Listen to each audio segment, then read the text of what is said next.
Kun sagantaa BBC Afaan Oromooti. Nu waliin tura.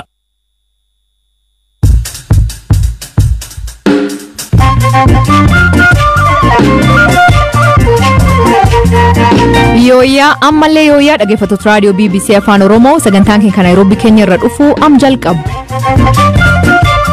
Qophii har'aa keessatti qondaaltota TPLF 15 maamurtii dhiyaatti. Dubartooti Maqalee waraana Itoophiyaatiin gudeedamuu dubbatti.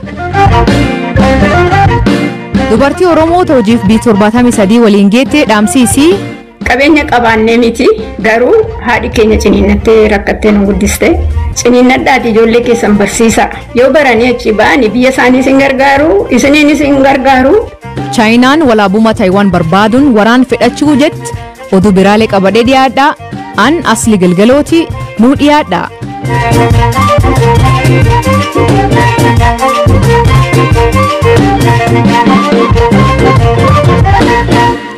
Dhaggeeffattoonni oduutiin jalqabaan qondaaltonni TPLF 15 armaan murtii sadarkaa tokkoffaa federaalaa Ramadii Araadaa dhadhachiroo beellamtii dhiyaatan.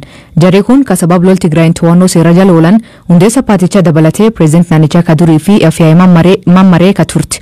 Abbaan alangaa waliigala federaalaa hoogganooti TPLF hagamma to'annoo jala oolan 124 ta'uu fi waan jariitiin himataman miidiyaaleef ibsa kennan.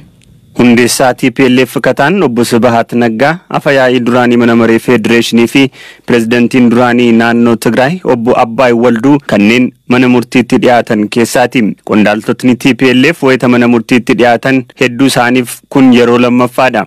Mootummaan akka jedhutti miseensonni gameeyyiin TPLF kunneen yakka biyya ganuu raayyaa ittisa biyyaa irratti haleellaa banuu fi hokkora meeshaa waraanaan deeggarame kaasuutiin himatamaniiru. Namoonni kunneen gareedhaan himati kun irratti banamuurraan kan hafe dhuunfaadhaan himati irratti dhiyaate hanga yoonaan jiru. Itti aanaan abbaa alangaa waliigalaa federaalaa obbo Fiqaaduu Tsaggaa har'a ibsa miidiyaaleef kennaniin gareen TPLF waraana kana kan eegale dursee itti qophaa'uun waraana kana ji'a 3 keessatti xumuruuf karoorfatee akka ta'e qorannoo gaggeessineen mirkaneeffanneerraa jedhan. Gareen kun loltoota humna addaa 170,070 ol qopheeffatee akka turellee dubbatan. Hoogganoonni TPLF sadarkaa adda addaa irra jiran hanga ammaa to'annoo jala oolan 124 ta'us dubbatan. Galmee pireezidantii duraanii naannichaa obbo Abbaay Walduu jalatti himatamtoota dhiyaatan 9 irratti manni murtii guyyaa qorannoo dabalataa 14 poolisiif kennuun mirgi wabii isaanii akka eegamuuf gaaffii dhiyaates kufaa godheera. Galmee obbo Sibahat Naggaa jalatti himatamtootni 9 mana murtiitti dhiyaatanii jiru. Namootni dhaaba TPLF keessaa sooroma bahan akka obbo Sibahat Naggaa, Dr. Qiddusaan Naggaa, Ambaasaadder Abbaadii Zammuuf kanneen biroo naannoo Tigraayitti imaluun dargaggoota waraanaaf filatanii sagantaa badii qopheessaa turan. Sana duras biyyattii keessatti amantaaf sabummaan rakkoon akka uumamu godhaa turan himatni jedhu irratti dhiyaachuu miidiyaan biyyaalessaa gabaaseera. Lola Tigraay booda akkaan adamsamaa ka turanii fi akka karaa nagaa humna waraana biyyattiitti harka kennataniif gaafatamaa ka turan qondaaltotni fi miseensonni gameeyyiin TPLF hedduun humnaan to'atamanii kaan ammoo ajjeefamanii jiru. Waggoota dheeraaf ministeera dhimma alaa Itoophiyaa ka turan obbo Siyyuum Masfinii fi hundeessitoota dhaabichaa keessaa tokko ka ta'an obbo Abbaay Tsahayyee kanneen ajjeefaman keessaati. Kanneen akkaan barbaadamaa jiran keessaa pireezidantiin naannoo Tigraay fi dura taa'aan TPLF yerichaa Dr. Dabratsiyoon Gabra Mikaa'el haga yoonaa eessa akka jiran hin beekamu.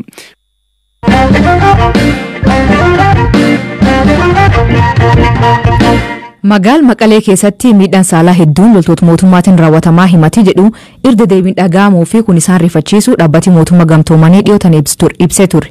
Nageenyi isiitiif yaaddaa'uun maqaan isii akka hin ibsamne ka gaafattu dhalattuun Eertiraa tokko Magaal Maqalee keessatti dubartii dirqiin gudeedan yookiin buufatan keessa tokko ta'uu BBC himte. Akka lakkoofsa Itoophiyaa amajjii 4 2013 galgala sa'aatii 11tti loltuun Itoophiyaa tokko saalqunnamtii akka waliin raawwatu isii dirqisiisu yookiin buufachuu dubbatti.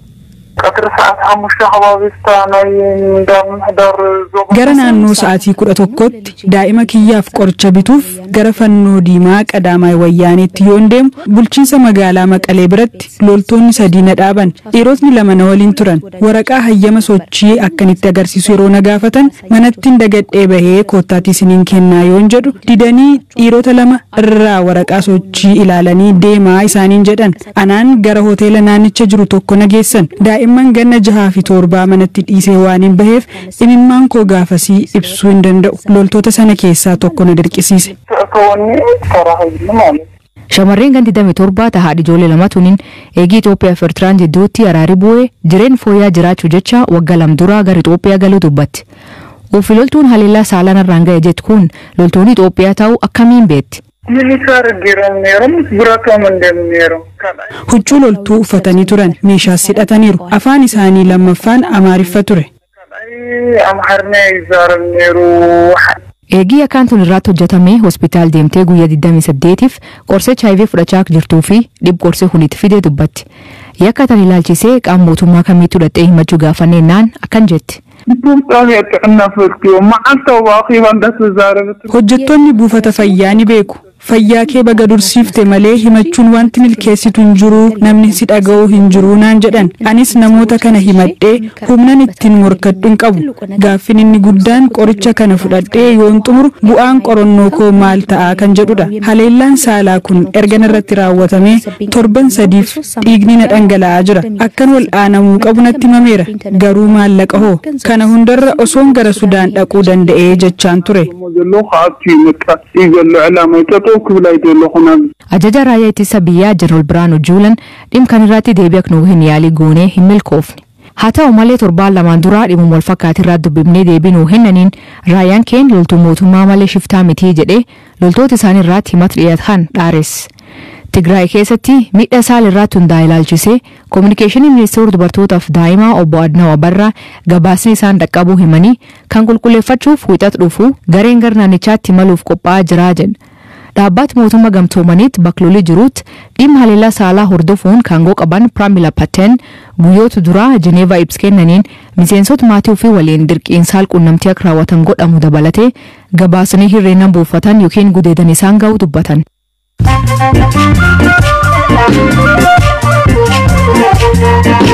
Dhaggeeffattootni oduu gaggabaaboo addunyaa isaniif dhiyeessaa jalqabaan namkum 300 ta'uutti viizaa haaraan Hong Kong irraa Biritiin seenuuf eegam dilbaat irra kaase. Viizaan kun kan UK kennitu mootummaan Chaayinaa beekamtummaa hin kenninuufi jedha. Ammaatti namkum 7 UK godaan viizaa kanaan.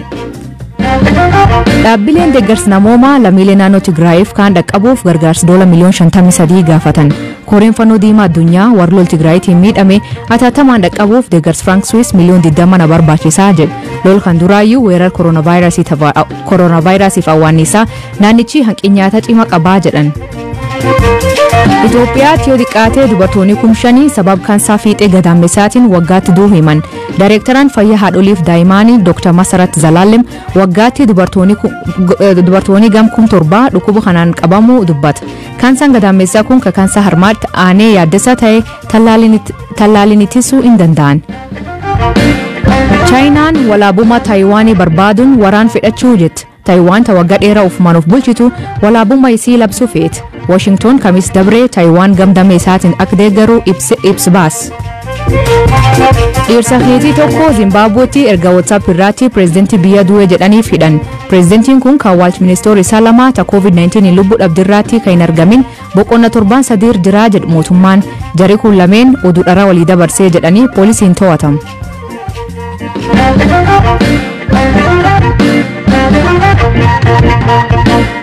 Waggaa dheeraaf barachaaf hojjechaa hirka turte aadde Beleexech Dheeressaa hojiilee deeggarsa namoomaa barsiisuuf dhimma haqaa irratti hojjechuun biyyoota 73 waliin geetti. Oromiyaa dhalattee haa guddattee dubartiin cimtuun tun warra waldaa qorannoo Oromoo Oosaa barkum 1986 hundeessan keessaa tokko.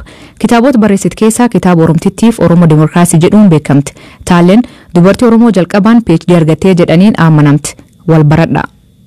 Ko Beleexech Dheeressaa Saasiggaan jedhama yookiin immoo Caaltuu Dheeressaa Saasiggaanaan jedhu warri Oromoo.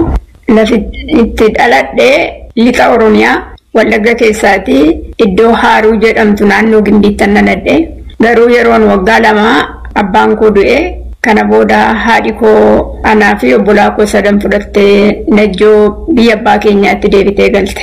Egaa yeroon 12 achitti fixee yuunivarsiitii galeenanii barachuu barbaadeen ture. Jeeqamsa guddaatu ture yuunivarsiitii keessas bara Haayile Sillaasee boodanii achi ba'ee baakoo piroojeekt iddoo jedhamu hojii argadhee waggaa 2 achi hojjedhe. Biyya keenyaatti na erganii Keenyaatti Egerton College iddoo jedhamutti naqee waggaa 3 fi Agriculture and Home Economics kan jedhamuun baradhee bara 1977tti yeroo biyyatti deebi'uu geeddarama guddaatu ture. Baakoo piroojeektiin fudhatamee ture dargiidhaani. Kana booda barumsa kootti fufuudhaa fi biyya Ameerikaa dhufe. Waggaa 5 jechaadha. Kana keessatti bachelor's degree koo dhuguma fudhadheera. Isa booda PhD koo immoo microeconomics and family environment kan jedhamu irratti fudhadhe. Barumsa nan jaalladha. Kanaaf natti fakkaata kanani master's 3 fudhachuu danda'e. Egaa akkuma barumsa koo PhD koo fudhadheen assistant professor kan jedhamu hojii argadheenani barsiisaa ture Mankato State University Minnesotaati. Isa booda bara 1988tti Evangelical Lutheran Church in America kan jedhamu Director for International Development and the Disaster Response dha. Kanaafani waggaa 20 guutuu Chicagotti kanan dabarse. Kan asifachi ana deemaa turee fi dhuguma biyya 73 waggaa 20 keessatti gargaarsa kennuufiidha biyya sanaafi. Oromtitti the Forgotten Women in Ethiopian History jedhama. Kana jechuun dubartii Oromoo ishee biyya Itoophiyaa keessatti hirraanfatamte. Yeroo macaafa kana barreessine bara 2003 giddii kan inni maxxanfame. Isa dura Oromo Studies Association kan jedhamu tokko dhaabnee turre bara 1986tti Ameerikaa keessatti. Achitti waggaatti walgeenyaa hinaasofnaa waa'ee biyya keenyaa waa'ee aadaa. PhD koo kana fudhadhe waggaa 35. Yeroo sanatti dubartii Oromoo PhD qabdu hin beekun ture. Yoo jiraatanii fi baruu nan barbaada. Hiyyuma keessaa kan ba'uu dandeenyeef baay'een keenya waan baranneefidha. Kanaaf qabeenya qabaannee miti garuu haadhi keenya ciniinnattee rakkattee nu guddiste.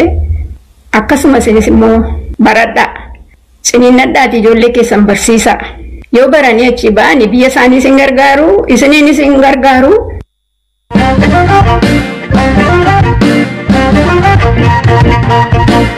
Dhaggeeffattoonni oduu ta'een xumuraan magaalaa Dambidoolootti dhalatee kan guddatte weellistuu Haawii Tamaam dhiyootaan sirba Maashap jedhamee beekamuun sirboota afaan Oromootiin hojjechuun beekamtii horatti.